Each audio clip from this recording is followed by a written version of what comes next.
Bonjour à toutes et à tous les amis, c'est Cryptéo, on se retrouve comme d'habitude pour faire le point sur les news marché, éco, crypto. J'ai mis le marché à la fin, bref, on s'en fout.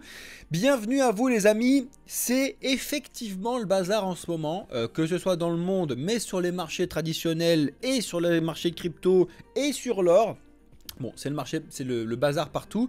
Le but du jeu, c'est que tu comprennes surtout pourquoi, qu'est-ce que ça va faire et comment ça va impacter du coup ta vie au quotidien, hein, comment tu te lèves le matin, etc. Donc on va regarder ça ensemble, je t'explique un petit peu les news. Beaucoup plus axé crypto bien évidemment. On va comme d'habitude faire la vidéo en deux points. Donc premier point les news, deuxième point ce qui se passe sur les marchés. Donc reste bien jusqu'à la fin de la vidéo si tu veux regarder ce qui se passe directement sur Bitcoin, etc. On va regarder tout ça ensemble.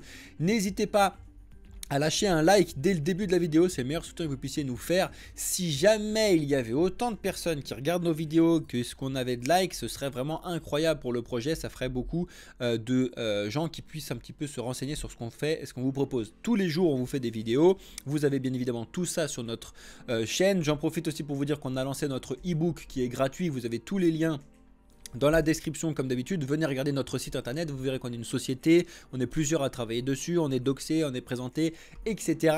Trêve de bavardage et laissons place à la vidéo. Bon, bah là c'est rouge-rouge, hein. Je vous l'avais dit que j'afficherais du rouge-rouge quand on sortirait de mon crochet du capitaine qui est ici.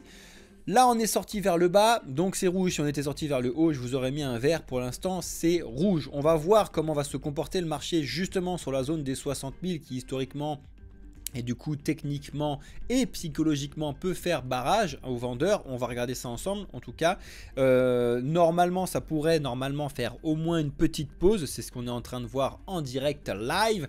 On va regarder ça ensemble. On va bien évidemment faire le point sur tout ce qui se passe sur les marchés actuellement. Il y a pas mal de points, pas mal de choses à voir. Avant toute chose, regardons qu'est-ce qui se passe au niveau des news. Donc, on commence light et après tu vas voir que ça va monter crescendo avec certaines news qui sont plus importantes que d'autres. Le mode network, soyez récompensé pour participer à l'évolution de ce layer 2 innovant. Bon, vous savez qu'il y a énormément de layer 2 qui continuent à se développer, à se déployer avec à chaque fois l'idée d'améliorer l'I et la et l'U. Si jamais ça vous intéresse, regardez directement le lien que je vous mets dans notre Discord, parce que tous les liens de ce que je vous explique dans les vidéos sont sur Discord, dans la partie actualité. En tout cas, voilà, il y a un zoom qui a été fait ici sur le mode network. Si jamais ça t'intéresse, et je pense que c'est intéressant dans tous les cas de savoir comment ça fonctionne. Pourquoi? Parce qu'en fait, peu importe où tu investis, il faut que tu restes à l'affût de tout ce qui se passe et des nouveautés qui arrivent. Il ne faut surtout pas louper un tremplin de choses, comme l'a fait Kodak par exemple. Je prends un exemple complètement débile, mais Kodak, quand le numérique il est arrivé, il a fait tiens le numérique, mais non on va rester aux cassettes, c'est génial les cassettes, le numérique c'est de la merde. Résultat des courses, Kodak bah, c'est de la merde, ça dégage. Donc il faut toujours être au courant de ce qui se passe et dans l'écosystème crypto pareil, et ça évolue beaucoup plus rapidement. C'est à dire que si tu investis sur un layer 2 par exemple qui promeut une technologie qui est incroyable, certes elle est incroyable, mais s'il y a un autre qui arrive avec une technologie qui est plus incroyable, après c'est l'utilisation qui va faire. Forcément l'utilisateur derrière il va utiliser ce qui est incroyable, il va pas utiliser ce qui est éclaté au sol, d'accord? Donc c'est pour ça qu'il faut que tu sois conscient de tout ce qui se passe. Bien évidemment, après, il y en a quand même beaucoup des trucs. C'est pour ça qu'on vous mâche le travail chez Blockchain Capital. Donc c'est pour ça qu'il faut que tu t'abonnes. Bienvenue à toi dans le futur. Effectivement, les marchés traditionnels décrochent complètement. Alors, vous savez qu'il y a deux choses à regarder quand vous regardez les marchés traditionnels. Vous avez premièrement donc les sociétés une par une. Effectivement c'est normal, si ce n'est commun, de voir des sociétés qui montent et des sociétés qui baissent, c'est normal. Par contre les indices ils ont été inventés normalement pour faire que de monter, c'est à dire que le S&P 500 ça englobe les 500 meilleures sociétés, pour te le faire très simple. Donc effectivement s'il y a une société qui chie, bon bah elle va passer en dessous et puis c'était la 501ème qui va remonter et qui va devenir la 500ème, d'accord? Et c'est comme ça que ça fonctionne. Le but du jeu de l'indice c'est que normalement ça fait que de monter. Le problème quand tu as des indices qui eux décrochent, ça veut dire que l'ensemble de la finance traditionnelle et donc des sociétés baissent en même temps. Et ça, historiquement, c'est quand même pas bon signe et ça a été souvent l'avènement de certaines crises et certains points. Donc je vous dis pas qu'on est encore en crise, il n'y a pas encore non plus de quoi paniquer, de quoi péter un câble, du moins dans la partie finance traditionnelle. On a perdu 61 points, c'est 1,20%, c'est pas énorme, en tout cas sur le point que je vous montre ici, mais c'est quand même des choses à surveiller. Sur cette partie-là, l'économie, la finance traditionnelle, mon associé Alex qui vous fait des vidéos donc sur cette chaîne, qui vous fait des vidéos tous les jours, je vous invite à aller regarder un petit peu ce qu'il vous propose là-dessus, c'est très important. Mais là, je comptais à vous le mettre aussi parce que forcément, ça va impacter directement les cryptos, ça va impacter directement Bitcoin et ça va impacter directement potentiellement tes finances. Donc, il faut que tu sois au courant de tout ce qui se passe comme d'habitude. Ensuite, là, c'est rapidement, on reste encore sur du cooldown, on va monter petit progressivement sur les news. Si des gens veulent acheter des Bayak, des Bored Ape Yacht Club, eh ben sachez que c'est carrément les soldes parce que ils sont à moins 90% depuis le all-time high. Alors, il y en a, ils vont me dire, on peut pas faire plus de 100%, je l'ai déjà dit tout à l'heure. Bref, en tout cas, des Bored Ape à 10 Ethers, bon, bah, c'est limite gratuit. Je dis limite gratuit parce que c'est quand même un peu d'argent, bien évidemment. Et après, tu sais que ça n'a plus l'engouement d'antan, ça ne propose plus les événements, etc. que ce que ça avait avant. C'est aussi pour ça que ça a carrément baissé. Et bien évidemment, ça ne sert pas à grand chose si ce n'est à être un NFT plus ou moins connu. D'accord? Donc ici, il faut que tu fasses la part des choses. Si ça t'intéresse, bah, tant mieux, tu peux avoir des soldes. Si ça t'intéresse pas, passe à autre chose, mais ne crache pas dessus. C'est une technologie qui est apportée par les NFT. Intéressant, oui, non, peut-être. Après, c'est bien d'avoir le prix donc des Bored Ape en Ether, mais après ici, il faut comprendre le prix de l'Ether aussi qui varie. C'est-à-dire qu'il faut avoir un petit peu... Si tu regardes le floor price, parce que c'est ce qu'on regarde des Bored Ape Yacht Club, mais en dollars, c'est différent du floor price que tu regardes en Ether. Mais bon, bref. En tout cas, il y en a qui t'expliquent que c'est les soldes. Potentiellement, oui, non, peut-être, on verra. Le Sénat américain est en train justement de discuter pas mal sur le procès de SBF, parce que tu sais que SBF a fait appel du coup à son super procès où je sais plus combien il prend d'années en prison.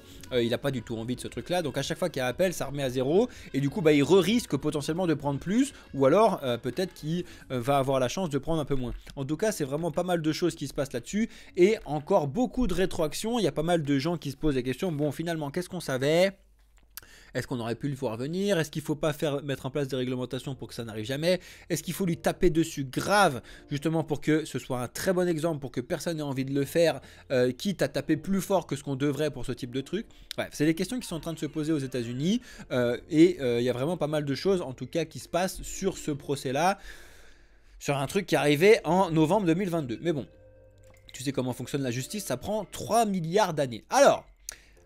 effectivement, si je te balance juste ce petit graphique de sentiment, tu vas me dire mais qu'est-ce qui me montre le gars? Donc, ce que je te montre ici, c'est le sentiment de consommateur face à la dominance sociale sur le BNB. Effectivement, ça fait déjà un certain temps que je te montre que le BNB est extrêmement puissant et très résilient à tout ce qui se passe sur les marchés, mais il ne faut pas oublier une chose, c'est que pour l'instant le BNB, il s'en sort très très bien. Pourquoi? Bah, tout simplement parce qu'il y a énormément de launchpad, de launch pool sur Binance et que du coup tu es obligé entre guillemets d'avoir du BNB et de les bloquer pour pouvoir récupérer tes récompenses. Le problème, c'est qu'en fait, quand tu as un marché qui est baissier, il va forcément rattraper le truc à un moment. D'accord? Tu verras, je te montrerai dans la partie marché le BNB comment ça fonctionne. Tu vois bien que du coup, en termes de dominance sociale, donc les gros carrés rouges, on baisse depuis franchement 2022, forcément. Et après, ce qui est en jaune, là, tu as le point qui est à 0 ici. Et après, tu vois que ça oscille souvent de les gens sont hyper confiants, les gens sont pas très confiants. Là, tu vois qu'on est quasiment retourné sur une zone neutre. Mais qu'en fait on est en décalé parce que là c'est 17 mars, il faut payer pour le truc et en fait actuellement on est plus vraiment proche du très très bas sur ce sentiment en ce qui concerne le BNB. Donc c'est quand même des choses qui sont à vérifier parce que je vous l'ai déjà dit, le BNB était très très résilient, mais jusqu'où ça va tenir, on verra ça et on verra ça ensemble comme d'habitude. Alors le Core est l'un des projets que je vous ai dit cette semaine qui est assez résilient sur ce qui se passe actuellement. finalement qui prend aussi quand même un coup, mais quand tu verras ça tout à l'heure, je te montrerai que sur le mois, c'est l'un des plus grands gagnants qui se passe actuellement. C'est parce que c'est un projet qui se lance, et en fait, l'idée derrière le corps, donc, c'est de faire du Bitcoin stacking. Alors là, ça va remettre en question beaucoup de choses. Il y en a plein qui vont se dire, ouais, à quoi ça sert L'idée derrière, donc c'est de faire du yield earning, donc de gagner en taux de revenus en corps quand tu vas bloquer un stacking des bitcoins. Bon, sans toucher à la blockchain. Et il s'explique en étant les tout premiers à faire ce truc-là, effectivement. Est-ce que c'est réellement intéressant? Est-ce que c'est pas juste un truc pour se faire de l'argent et en fait finalement on s'en fout? Je vous demande votre avis. Est-ce que Bitcoin c'est le king, on le laisse tranquille, donc on vire la BRC, donc les NFT qu'on crée dessus, on vire les Layer 2 qu'on est en train d'essayer de développer dessus, et Bitcoin king, laissez Bitcoin tranquille, parce que ça pourrait du coup toucher la sécurité, etc. Ça pourrait être votre premier avis. Deuxième avis, c'est de dire, bah non, let's go, c'est le king justement, donc construisez sur le king. Construisez, mettez les NFT sur le king, mettez les Layer 2 sur le king, etc. Je sais qu'il y a beaucoup, et ça divise énormément de personnes du coup au sein de la communauté crypto, et Bitcoin en particulier. Donc donnez-moi votre avis en commentaire, je pense que c'est très intéressant de faire un petit débat là-dessus. À l'approche du halving, les actions des sociétés de minage, donc les plus grosses sociétés de minage, chutent, et chutent vraiment carrément hein, pour certaines, notamment Marathon Digital hein, qui avait reçu un pic annuel de 34 $ le 28 février dernier. Il a décroché de 50%. Hein. C'est quand même assez rare de voir des actions qui décrochent vraiment très très fort, et maintenant ça s'échange aux alentours des 14,06 $. Donc effectivement ça fait mal. Alors c'est clairement pas le seul, l'idée derrière, t'as aussi Riot Platform. Bref, je vous l'ai déjà dit, le comportement des mineurs va être très important ces prochains jours, parce que là on est vraiment en jour, on est à 2 jours du halving, 3 jours du halving. N'oubliez pas que la production des bitcoins va être divisée par 2 pour eux, alors que tous leurs frais et tout ce qui se passe va continuer. Je vous l'ai déjà dit qu'il y a potentiellement un moment de vente, en tout cas qui va s'étaler sur plusieurs mois de la part des mineurs, parce que ils ont accumulé du bitcoin pendant qu'ils pouvaient, pendant qu'ils pouvaient, tant qu'ils savaient que le bitcoin ça leur rapportait tant. Là en fait ils vont être divisés par 2, donc forcément comme leur prix ne rapporte, leur coût ne va pas bouger, ils vont trouver des solutions, et ils ont déjà trouvé des solutions, c'est des choses qu'ils ont déjà mis en place depuis très longtemps. Là ça fait à peu près 1 an maintenant, un peu plus d'1 an, qui est les gros mineurs. Je pense toujours à Titi gros miné quand je dis gros mineurs. Bref, petite blague. Les gros mineurs accumulent du bitcoin, ils accumulent. C'est aussi pour ça que ça a poussé un peu bitcoin à la hausse, et après ils vendent. Et malheureusement quand ils vendent fort. C'est pour ça aussi historiquement souvent qu'aux alentours du halving, avant, pendant, après, on a eu une chute du bitcoin parce que c'était logique de la part de ces gros minets. D'accord?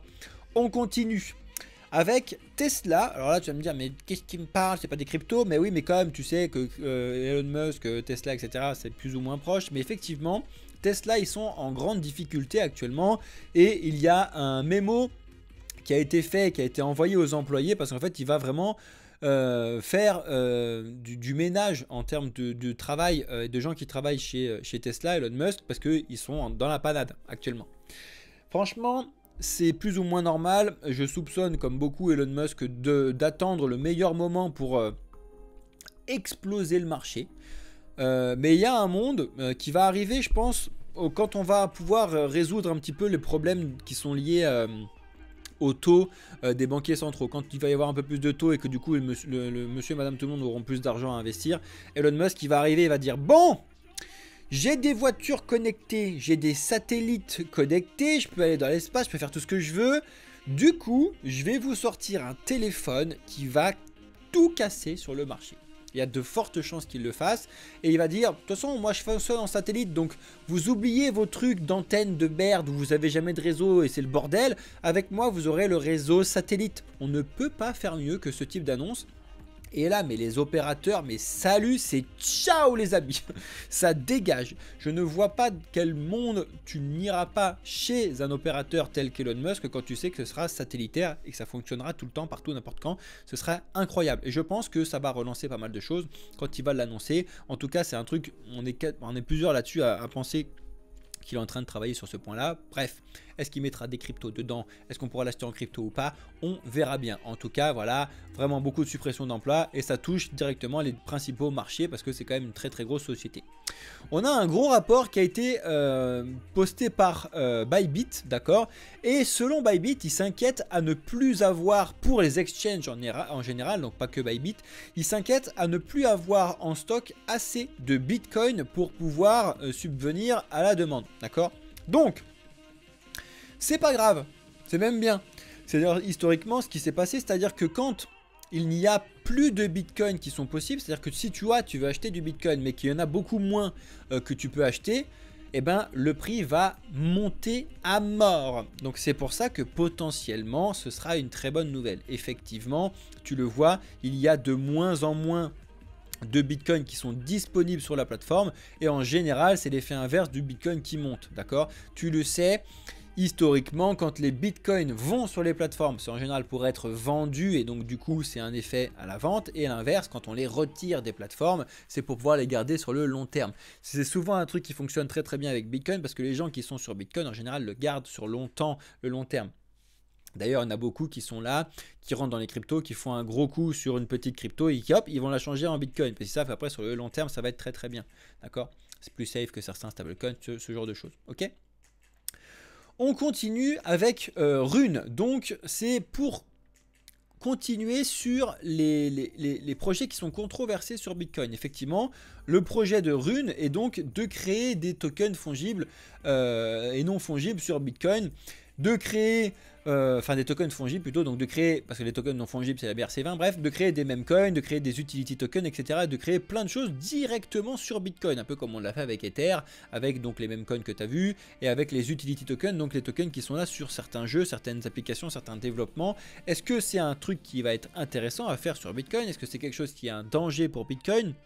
Eh bien écoute, c'est toute la question qui se pose un petit peu sur les développeurs actuellement, et vraiment beaucoup de questions qui se posent dessus.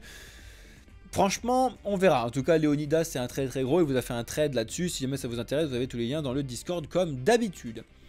Un nouveau meme coin sur le point de conquérir le marché. On ne s'enflamme pas non plus, comme d'habitude, surtout pas de conseils en quoi que ce soit, mais tu l'as potentiellement vu depuis certaines semaines. On a le Wawa qui fait du bruit. Le Wawa qui fait du bruit. Alors, moi je vous le dis depuis des mois, si ce n'est des années, les meme coins c'est quelque chose qu'on ne peut pas les arrêter. Ça sera toujours là, ça aura toujours des communautés qui vont respecter ce truc là. Et je vous ai dit, c'est logique qu'il y ait 1, 2, 3, 4 meme coins par gros layer 1 qui vont se faire la guéguerre. Et nous on est le meilleur parce qu'on est construit sur Ether, et nous on est le meilleur parce qu'on est construit sur Cardano, etc., etc. Et donc souvent tu vas avoir sur chacune des plateformes plus ou moins un gagnant. On l'a vu sur Solana, en général c'est le Bonk. Sur Ether, c'est Shiba. Non, c'est pas le Dogecoin, le Dogecoin c'est une blockchain à lui-même. Et sur le Wawa, c'est sur Cosmos, etc., etc. Tu as le Snake sur Cardano, tu en as plein comme ça, des trucs comme ça. Et en général, tu as plus ou moins 1 ou 2 gagnants sur chaque blockchain. Après, lequel sera gagnant, j'en sais rien, comme d'habitude. Mais bon, bref. En tout cas, comme d'habitude, faites attention quand vous utilisez les mêmes coins.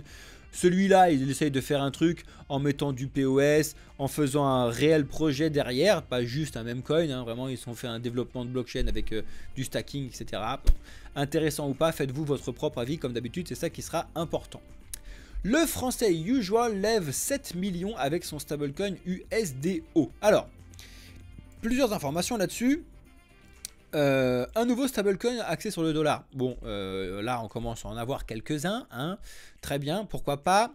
En tout cas, c'est Pierre Peterson qui vient de booker Pierre Pearson, pardon, si tu regardes, qui vient de booker un tour de table à 7 millions de dollars. Le but du jeu, en fait, c'est de développer son projet avec l'USD0, l'USDO, qui a une TVL de 75 millions de dollars. C'est microscopique, microscopique. On a 100 milliards d'un côté avec l'USDT et l'USD0 avec 75 millions. Bon, je suis pas contre de trouver des solutions sur les stablecoins, mais est-ce que c'est vraiment une bonne solution? Est-ce que ça va être décentralisé comparé à l'USDT? Qu'est-ce que ça apporte de mieux, l'USDT, l'USDC, le DAI, ce genre de trucs? Je ne sais pas. Après, est-ce qu'il n'aurait pas mieux valu de faire un stablecoin sur l'euro étant donné qu'il a fait développer son truc là en France? Oui, non, peut-être, machin. Après, on a Mika, le problème, la réglementation qui va arriver au mois de juin, qui fout le giga bazar au niveau des stablecoins en Europe. On en a déjà parlé, potentiellement l'USDT pourrait être interdit sur les plateformes validées en Europe, hein, donc Binance, donc Bybit, donc ce type de truc là, vous ne pourrez plus trader en USDT en France, hein, du coup, faites marcher vos VPN. Bref, pas mal de choses qui se passent actuellement, en tout cas, voilà, affaire à suivre. Je ne pense pas que ce soit safe de mettre vos stablecoins sur un nouveau stablecoin, hein, c'est vraiment pas safe du tout. On l'a vu historiquement, même des très gros stablecoins comme l'UST peuvent se viander les dents, donc faites très attention. Et ben on a de nouvelles annonces qui mettent en lumière le projet d'anonymat Railgun. Effectivement, Railgun, je vous en ai parlé, je sais plus c'était hier ou avant-hier, parce qu'on avait Vitalik Buterin qui, volontairement ou involontairement, il avait dit que leur token, enfin du moins leur projet, était bien foutu, que c'était bien construit, blablabli blablou. D'accord, donc ça avait fait exploser le token de 100 ou 200%. Et maintenant, en fait, ils sont accusés d'avoir été utilisés par la Corée du Nord. Bon, qu'en est-il réellement? Je t'invite à regarder un petit peu ce qui se passe là-dessus, les résultats qu'on a, regarder les informations qui se sont passées. Est-ce que c'est vrai, pas vrai? Est-ce qu'on s'en fout ou pas? Tu te feras ton avis comme d'habitude, c'est assez important, je trouve. Ça, c'est la question qui est sur les lèvres de tout le monde. Est-ce qu'on peut aller plus bas avec Bitcoin? En tout cas, selon CryptoQuant, qui fait des analyses du coup sur pas mal de choses, oui. Selon CryptoQuant, un moins 20% serait possible. Alors, quand tu regardes leurs photos, au moment où ils ont mis ce truc-là, on était au 63 400, justement au point de rupture que je vous ai expliqué là-dessus. Il t'explique qu'on pourrait avoir vraiment un retour beaucoup plus bas. Alors j'arrive pas forcément à voir, ça serait un moins 12 000, donc de retourner à 50 000 en gros, c'est clairement pas impossible selon eux, parce que justement en fait leur analyse c'est pas de regarder le prix, mais c'est ce qui se passe ici, c'est qu'en fait on est beaucoup trop haut et que la MVRV doit bref, quand tu regarderas un petit peu ces trucs-là, tu pourras regarder les Calex, il y a plusieurs façons de voir. Mais bon, on est quand même très très haut. Il t'explique qu'on pourrait aller chercher plus bas avant de pouvoir remonter. Bon, les avis, c'est comme les trous du cul, tout le monde en a un. Donc, fais-toi ton propre trou du cul. Bref, tout ça pour te dire que c'est toujours intéressant de regarder ce qui se passe, regarder un petit peu les différentes analyses qu'il y a de partout et de regarder comment telle et telle chose fonctionne. Effectivement, malheureusement, ce qui se passe actuellement, le risque, il n'est pas que technique, le risque, il est aussi fondamental, c'est-à-dire que on est en train de dépendre des tensions géopolitiques qui se passent dans le monde à l'heure actuelle. Tu vois qu'il y a quand même plusieurs conflits qui se passent un peu de partout, il y en a 3 quand même, hein, entre les israélo-palestiniens, la Russie et ce qui se passe en Afrique là, c'est pas si simple que ça. Il y a vraiment beaucoup de conflits qui pourraient mener à un très très gros truc. Il y en a certains qui t'expliquent que c'est inévitable d'avoir une 3e guerre mondiale, il y en a qui disent que c'est pas possible. Bref, plein de choses. En tout cas, forcément que ça va influencer directement le cours financier. C'est logique, d'accord? Il y en a des gens qui vont gagner, il y en a des gens qui vont perdre. C'est normal. Si jamais ça se passe. Si ça se passe pas et que tout va mieux, eh ben on va pouvoir respirer. C'est ce que je vous explique. Pour l'instant, en tout cas, les news ne sont pas au vert, donc de ce point de vue-là, donc on verra bien ce qui pourra se passer dans les prochains jours. Encore une fois, on a Goldman Sachs qui explique qu'il faut être prudent pour n'importe quels investisseurs, justement pour le halving. Parce que, historiquement, je vous l'ai déjà dit, c'est quand même un moment de volatilité, d'échange de volume, etc. Et qu'on a quand même une baisse sur ces points-là, en général, de moins, historiquement parlant, de ce qu'on a vu dans le passé. En plus de ça, quand tu corrèles cet événement Bitcoin avec ce qui se passe avec les tensions qu'on a, effectivement, c'est quelque chose sur lequel il faut vraiment être prudent pour le coup. Alors, être prudent ne veut pas dire vendre tous ces Bitcoins, mettre des dollars sous votre lit parce que c'est encore plus débile, d'accord? Donc, si jamais vous êtes là sur le long terme, et ben tant pis, vous les gardez vos trucs et puis vous restez là sur le long terme. Vous regardez les autres se viander les dents et puis vous dites, bah moi je sortirai plus tard, un petit peu, on verra, d'accord? En tout cas, faites-vous votre propre avis, c'est toujours très important. Ça, c'est assez incroyable, mais on a la file d'attente sur le stacking d'Ether qui est reparti à la hausse. Alors, vous savez très bien qu'au moment où on a eu la mise à jour, The Merge, etc., les gens pouvaient mettre sur le stacking, mais ils ne pouvaient pas ressortir avant un certain temps. Bref, et du coup, on a eu les Ethers qui sont débloqués petit à petit, etc. Et donc, je vais te montrer directement la courbe, comme ça tu vas comprendre. Donc, tu vois, on était vraiment redescendu quasiment à zéro à partir de octobre-novembre 2023. d'accord? Donc tout allait très bien, entre guillemets, sur les entrées et par rapport aux sorties. Et là en fait tu te rends compte qu'on fait que de monter, qui est du coup une file d'attente de gens qui sont plus ou moins bloqués sur cette partie des stacking actuellement. Et tu vas comprendre pourquoi en lisant cet article si jamais ça t'intéresse. En tout cas c'est pas grave, c'est pas une catastrophe, etc. Mais tout ça aussi a été relancé en fait à cause ou grâce à Eigenlayer. Donc tout ce qui se passe avec le restacking. Effectivement, parce que les notions de restacking, c'est que tu vas non seulement pouvoir gagner donc des récompenses de ton stacking d'Ether, et en plus de ça, si tu l'utilises pour valider d'autres blockchains, on l'a vu comme Ether.fi, etc., etc., tu vas gagner des récompenses sur ces différentes blockchains là, donc Ether.fi, etc. Donc ça peut être à double bénéfice, ça peut être aussi à double tranchant sur certains points, donc fais attention et regarde comme d'habitude pour ne pas te prendre un gros mur.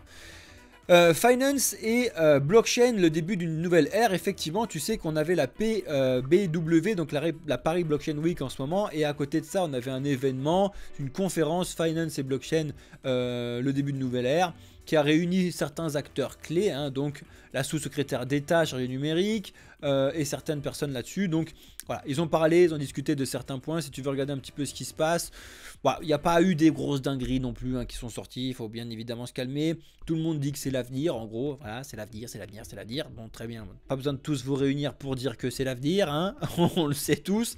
Ça me fait toujours marrer ça, des gens qui se réunissent comme ça. Je l'ai toujours dit, il n'y a rien de plus complètement con que de faire un débat avec quelqu'un qui est d'accord avec toi, parce que ça sert à rien, il n'y a pas de débat, hein, d'accord? Donc là, en fait, tu réunis plein de gens qui sont d'accord et qui t'expliquent que c'est l'avenir. Bon, bah très bien, tu vas te un qui va dire c'est l'avenir, passe le micro. Ouais, bah oui, effectivement, c'est l'avenir. T'as ça pendant 3 heures, les gens ils ont payé pour ça. Bravo l'ami, c'est génial. Voilà, bon, ça me fait marrer, mais c'est un petit peu ce qui se passe actuellement sur plein de points. Affaire à suivre. Ça, c'est la dernière news parce que. Je vois et je l'ai entendu plusieurs fois quand même parler de plus en plus de gens qui seraient potentiellement plus attirés par Solana que par Ether. Et que c'est là vraiment... Vous savez, on avait eu la petite guéguerre il y a très longtemps des Ethereum killers. Donc avec Solana, ADA, etc. Tous ceux qui se sont créés un petit peu à ce moment-là. Et là, il y en a vraiment certains qui commencent réellement à y croire, qui commencent réellement à penser que Solana va réellement kill Ether et passer devant et lui dire bah écoute, salut, tu t'es bloqué là-dessus, etc. On est encore très très loin d'avoir quelque chose qui fonctionne bien, parce que tu sais très bien que Solana, avec ses bugs, son bordel, son machin, son truc, etc. Mais tu en as quand même beaucoup qui misent, mine de rien, plus sur Solana que sur Ether. Bon, est-ce qu'ils auront bien fait ? Est-ce qu'ils auront fait une grande connerie? Bah, faites-vous votre avis comme d'habitude. En attendant, on ne peut pas nier que le Solana a gagné quand même pas mal de points sur l'année 2023 et début d'année 2024. On ne va pas se le nier, hein, quand il y a un retour à 200 balles, alors que tout le monde était certes dans le vert, mais pas autant sur un très gros projet comme celui-ci. Affaire à suivre. Au niveau des annonces macroéconomiques, bon, moi je vous l'avais dit, il ne se passe pas grand-chose. L'inflation en zone Europe bouge pas, donc bouge pas, baisse autant que ce qu'on avait prévu, donc pas de grande peur là-dessus. Demain, il ne se passe rien. Il ne se passe pas grand-chose pendant un certain temps parce qu'après, ça va être les annonces qui vont tomber, surtout sur la semaine donc du 29, là, qu'il va y avoir des trucs qui vont revenir, d'accord, qui vont être intéressants. Encore que le 26, on a le PCE, pardon. Oui, voilà, c'est pas cette semaine, c'est la semaine prochaine. C'est fin de semaine prochaine qu'on commence à avoir des informations importantes, donc jeudi, vendredi.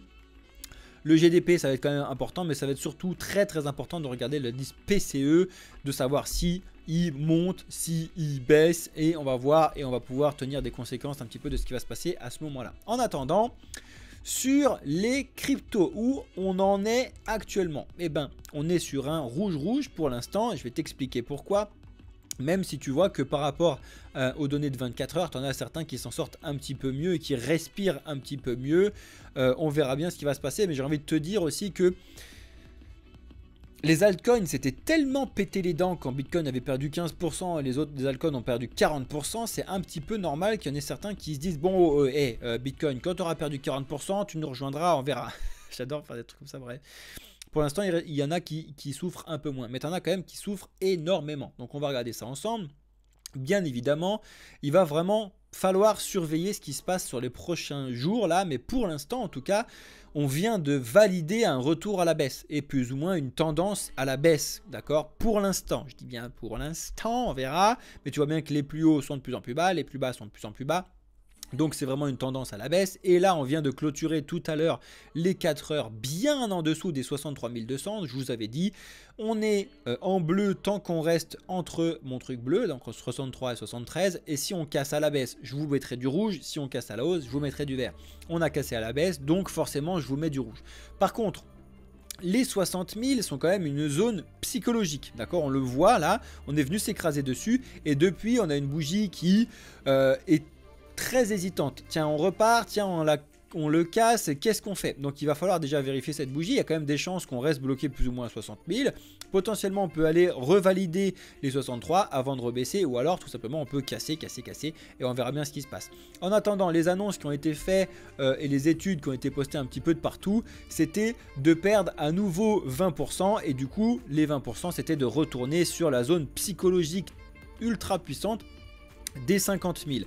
C'est complètement pas débile parce que je vous l'ai déjà dit que extrêmement de façon précise, c'est les 50 930 qu'il faut selon moi obligatoirement refermer, d'accord? C'était le lundi 26 février, c'est le jour où on a eu Michael Saylor qui avait annoncé « J'achète 3000 bitcoins ». Après, plus haut, il en a acheté 9000 et puis 12 000. Donc, ça a fait vraiment bien monter le bitcoin à ce moment-là, d'accord? Donc, c'est une news centralisée. Je t'ai déjà expliqué que toutes les news centralisées bitcoin, il les prend, il les retourne et il dit c'est qui le patron. Donc, ça dégage. Le problème que j'ai, c'est qu'il y a un certain nombre d'autres news centralisées qui ne sont toujours pas refermées. Je vous fais un petit point de rappel sur cette vidéo. Donc 51 000 pour moi obligatoire, d'accord. Ensuite 43 000 conseillés, on va dire, d'accord. Ensuite, ça c'était pas forcément une news, mais les 37 000 sont importants, mais c'est surtout les 27 000. Les 27 000, qu'est-ce que c'est? C'est le 16 octobre, le jour où on a commencé fortement à avoir les rumeurs d'ETF Bitcoin Spot, d'accord. Donc maintenant on a la news. Théoriquement, je vous dis bien théoriquement, d'analyse de ce qu'on a fait sur Bitcoin sur les dernières années, à chaque fois ça retraçait, d'accord. Donc ça refermait ce type d'analyse, enfin ce type de news centralisée. Donc la solution ce serait d'aller refermer ce truc là. Alors il y a deux types, hein. Ou on va le refermer de façon violente, on prend l'ascenseur et puis paf, direct au mois de mai, juin, on est à 27 000. Ce qui ne peut pas se passer s'il n'y a pas de Black Swan. Je vous le dis directement, c'est absolument impossible s'il n'y a pas de Black Swan. Le Black Swan actuellement, ce serait potentiellement un résultat des tensions géopolitiques avec potentiellement une guerre mondiale. S'il y a une guerre mondiale, ça va dégager très rapidement. Premier point. Deuxième point, le Bitcoin décide d'y aller plus lentement et décide de revenir refermer tous ces trucs là plus ou moins jusqu'à septembre, octobre 2024, là, de voir un petit peu ce qui va se passer et de faire ça sainement, d'accord. On verra bien ce qui va se passer, comme d'habitude, j'en ai absolument aucune idée. Et après, le dernier point bas, selon moi, où on ne peut pas réellement aller plus bas, c'est 20 000. C'est cette petite zone là, je me souviens plus exactement de l'annonce qu'on avait en mars, bon si je me souviens très bien, pardon, c'était la chute de... Enfin, la relance de la machine à billets de la part des États-Unis face à la chute des 3 banques qu'on avait eu l'année dernière. Là, je me souviens plus des noms, là, Silicon Valley Bank et ce genre de trucs là. C'était à ce moment-là, ils avaient réinjecté de l'argent, du coup ça avait remis l'inflation, mais ça avait remis de l'argent, c'était un max, c'était remonté. Bref. Donc il y a un monde aussi où on n'est pas revenu refermé. C'est encore une fois, moi je vous l'avais déjà dit pendant plusieurs mois, ça aurait été vraiment clair et net et beaucoup plus sain de l'avoir refermé beaucoup plus tôt. Si on avait pu le refermer en juin, ou si on avait pu le refermer en octobre ou quoi l'année dernière, ça aurait été bien plus propre. Le problème, moi ça me stresse vraiment qu'on ne l'ait jamais refermé ce truc là. Je vous l'ai dit, historiquement, on a toujours refermé sur des trucs. Alors, on va peut-être justement changer et on verra jamais hein, ce truc-là. Il y en a beaucoup qui disent qu'on le reverra jamais. Dites-moi en commentaire qu'est-ce que vous en pensez.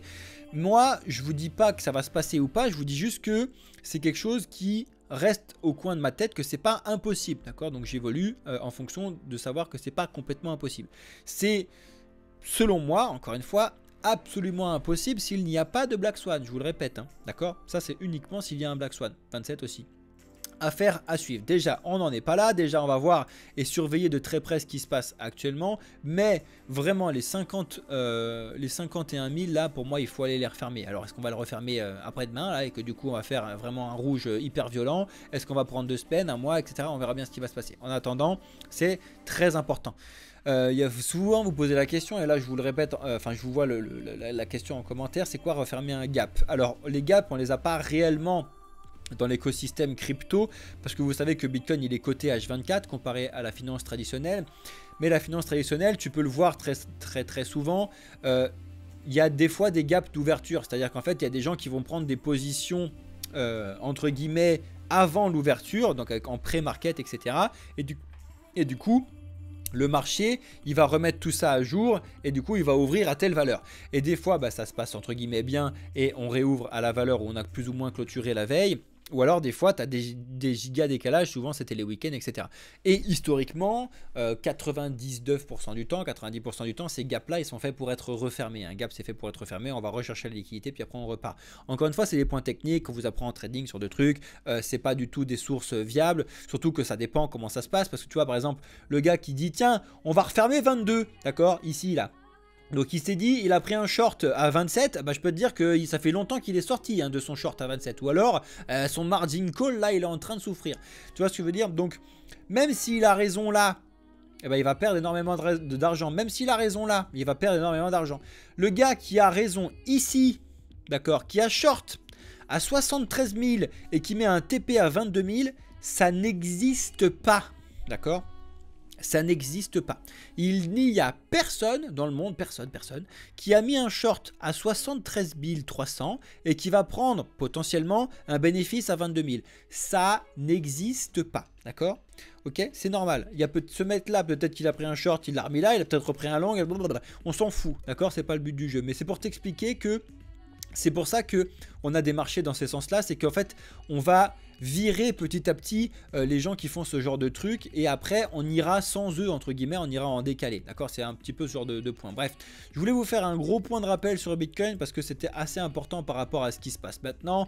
Il y en a en ce moment qui sont en train de s'amuser à avoir des épaules, tête-épaule éclatées de partout là en faisant, alors ça c'est peut-être une épaule et puis ça c'est peut-être une tête qui s'est mis comme ça là entre les épaules et puis ça c'est une autre épaule, alors du coup bah on est là et du coup il va savoir tracer au 51 000, bref tout ça pour dire finalement bah c'est quoi l'objectif? C'est 51 000. Bref, ça me flingue. Les gens, il y en a plein comme ça qui s'amusent à essayer de voir des trucs techniques dans tous les coins, des drapeaux, des machins, des trucs. Les figures chartistes, c'est intéressant, mais comme d'habitude, il n'y a pas de truc qui fonctionne à 100%. Vous doutez bien que si jamais il y avait un truc qui fonctionne à 100%, je vous dis pas que vous êtes complètement débile ou quoi, mais ça aurait été trouvé depuis longtemps, d'accord? Donc c'est pour ça qu'il faut rester humble avec soi-même et quand on regarde un petit peu ce qui se passe, ce n'est pas juste là une espèce d'épaule tête-épaule retroussée et dire ah ouais, t'es bon, c'est sûr. Peut-être qu'on va y arriver, mais ce ne sera pas grâce à cette épaule, tête épaule éclatée au sol. Bref, je voulais vous faire un gros point sur Bitcoin parce que je pensais que c'était important. Ether, c'est encore la même chose que ce qu'on voit sur Bitcoin. Il a décroché les 3000, on a carrément validé en dessous. Donc lui, c'est rendez-vous à 2700, pareil que pour Bitcoin, le rendez-vous que je vous expliquais tout à l'heure. D'accord? Donc lui aussi, il a certains points à revenir rechercher. C'est pareil, les points que je vous ai mis en bien plus bas, c'est si jamais il y a un Black Swan, sinon c'est pas possible. Sur ce point-là, pour le coup, Ether, là, en direct, s'en sort un petit peu mieux que Bitcoin. Effectivement, ce que je vous disais tout à l'heure, le Bitcoin, c'est bien plus craché que... Enfin, c'est bien moins craché que les altcoins ces derniers temps, donc il y en a certains qui s'en sortent un peu mieux. Mais quand tu regardes, c'est quand même l'hécatombe totale. On a laissé vraiment derrière et on a validé des vraies baisses. Là, ADA, je vois pas ce qui l'empêcherait d'aller chercher les 0,39. Je ne vois pas à l'heure actuelle. Du moins ni technique ni fondamental, donc on verra bien ce qui se passe. Mais quand je vous dis ces trucs-là, ça ne veut pas dire qu'il faut foutre un gros short dessus, parce que là, le gars qui va foutre un gros short en x100 sur ADA, il va se faire sortir quand l'ADA il va revenir respirer à 43, voire va revenir respirer à 45 avant d'aller à 39. Et là, il va me dire, pourtant on y sera allé. Bref, encore une fois, faites des choses de façon intelligente, s'il vous plaît. Comme d'habitude, on verra bien ce qui se passe, mais pour l'instant, en tout cas, il y a tout qui décroche sur certains points. Le Solana a décroché des 134, selon moi, c'est rendez-vous à 115. Le BNB, lui, pour le coup, c'est ce que je vous disais tout à l'heure, c'est entre guillemets le plus résilient qu'on a sur certains points, mais même lui aussi décroche. Mais lui, il est encore dans la zone d'hésitation, qui est entre les 500 techniques et psychologiques et les 584. Donc pour l'instant, c'est entre guillemets moins pire que les autres, mais on voit qu'on décroche justement quand même. On voit qu'on a quand même activé un petit peu une baisse. XRP, bon bah je t'en parle même pas, j'ai même pas mis de zone plus bas, mais je crois qu'il faut qu'ils les foutent. Avax, Dot, Atom et Venom, eux c'est pareil, ils sont allés un poil plus vite. Déjà, leur premier rendez-vous Avax, il y est quasiment, c'est au 31.39, donc on verra bien. Mais tu vois, tous les points ont décroché vraiment fort. Le Polkadot, Il a déjà passé les 6.4, donc là il est en train de voir si on va aller plus bas ou s'il va rester ici. Le Polkadot peut être un poil moins pire entre guillemets. Atom, ça me fatigue parce qu'il cherche le sol, hein. Il cherche vraiment à aller voir ce qu'il y a en dessous du, en dessous du plancher terrestre et continue à faire sa chute, et ça me fatigue parce que vraiment Atom c'est un projet qui est vraiment très très intéressant. Mais après, voilà, il y en a plein qui te disent c'est une giga opportunité d'acheter du Atom en dessous de 8, hein, 7.8 sur Atom actuellement, c'est génial parce que si tu prends le plus haut et maintenant Atom est en perdition de 46%, c'est énorme. Effectivement, oui, c'est énorme quand tu regardes le plus haut qu'on a eu du coup le 7 mars. Hein, le 7 mars, c'était il n'y a pas si longtemps, le 17 avril. Donc tu regardes qu'en 41 jours, on a perdu 45% dans les dents. Ils te disent que c'est bon, on est au plus bas, let's go. Après, tu as plein d'études qui te disent qu'il ne faut pas vendre, il ne faut pas acheter quand ça baisse. Il faut acheter quand ça monte, parce que si tu essaies de jouer tout le temps les rebonds, tu vas te prendre des gros murs dans la tronche. Le Venom lui aussi décroche, hein, malgré le fait qu'il soit plus ou moins nouveau. De son plus haut qu'il avait atteint il n'y a pas si longtemps parce qu'il vient d'arriver, et maintenant bah, il décroche carrément 51%. Ciao les amis. Après celui-là, bon, c'était celui sur Bybit, celui-là c'est pas forcément le même sur les autres points. Bref, le Matic pour le coup lui il est déjà arrivé sur la zone très importante des 0,65, donc on va voir ce qui va se passer sur cette zone là. Est-ce qu'il va s'en servir pour rebondir et repartir, ou est-ce que c'est aller chercher plus bas? Affaire à suivre. En tout cas il est déjà très très bas le Matic. Quand tu prends vraiment le point le plus haut qu'on a du 13 mars, vraiment moins 50% aussi sur un projet très stable, enfin historiquement très stable, ça fait vraiment mal. Le Dogecoin, bah, il décroche, je vois pas ce qui l'empêcherait d'aller à 0,14, et puis si ça décroche d'aller à 0,10. Le Floki, je vous ai pas mis les points, mais c'est pareil, potentiellement on est en baisse. Le PEP, je vous ai pas mis les points parce que je déteste à regarder ce truc là. Le WIF, je vous ai pas mis non plus les points non plus, on s'en fout un peu. Le Link par contre, très important. Le Link, ça fait longtemps que je vous en parle, le Link, quand tu dézoomes, on a eu un certain nombre d'événements, d'annonces sur le Link, ici et ici, qui se sont révélés à chaque fois être vrais. Donc tu sais souvent l'histoire de achète la rumeur et vend la news. On a eu plusieurs rumeurs qui se sont avérées être vraies. Premièrement, on avait fermé celle-là directement au 15, d'accord. Là, on vient d'en fermer une autre au 12, est-ce qu'on va aller refermer celle qui est au 7? J'en sais rien, mais il y en a plein qui t'expliquent que d'acheter du Link aussi bas, c'est aussi vraiment une opportunité de folie par rapport à ce qu'on a eu. Effectivement, le Link, il est aussi vraiment en déperdition. En moyenne, là, actuellement, si on regarde par rapport à ce qui se passe, c'est du 40-50% sur certains trucs. Donc vraiment, il se passe pas mal de choses. Le Jupiter suit le Solana. Le petit trio FET, AGIX et Ocean, à voir, j'en sais rien parce que eux, on attend réellement l'annonce du ASI, d'accord. Si ASI se passe bien, ça fonctionne bien, etc., peut-être qu'ils vont pouvoir regrouper un petit peu les forces et s'en sortir pas trop mal. Si jamais, par contre, alors là, ça c'est un truc que je veux surtout pas le voir, j'espère que je le verrai jamais, mais s'ils disent, bon en fait, on va pas le faire le ASI, hein, on va rester chacun de notre côté, bah les trois projets ils vont prendre une grosse claque, ça va être cling cling, ça va être droite-gauche, ça dégage, et ça va prendre une grosse claque. Pour rien en plus, hein. Donc je pense qu'ils vont le faire parce que c'est quand même quelque chose d'important. En tout cas, FET, AGIX et Ocean, ils sont quand même, surtout Ocean, un peu en déperdition. Ether.fi, donc tout ce qui est sur le restacking, s'en sort à peu près bien actuellement, même s'ils sont quand même en déperdition, hein, bien évidemment, de 60%. Salut les gars, on est en pleine forme. Et l'ENA, bon ben l'ENA, hein, pas ceux qui forment des politiques claquées au sol, mais le projet ENA. Ah, je suis chaud ce soir, je vous l'avais dit, hein. Bref, forcément, lui aussi, il est en belle déperdition par rapport à son plus haut, mais moins pire que les autres, tu vois, 38%, c'est moins pire que 50%, tu me diras, mais bon, à faire, à suivre sur tous ces projets-là, les amis. Résultat des courses, je parle encore pendant 1000 ans, du coup la vidéo fait 45 minutes. Je suis désolé les amis, mais je pense que c'est très important que je vous fasse tous ces points là et que vous puissiez vous faire votre propre avis de tout ce qui se passe actuellement. Comme d'habitude, ne jamais suivre ce que je vous dis directement, c'est complètement débile. Faites-vous votre propre avis, regardez un petit peu ce qui se passe. En attendant, je vous apporte les clés et les notions pour pouvoir comprendre comment ça fonctionne. Félicitations à tous ceux qui le font, félicitations à tous ceux qui nous rejoignent, félicitations à tous ceux qui s'abonnent.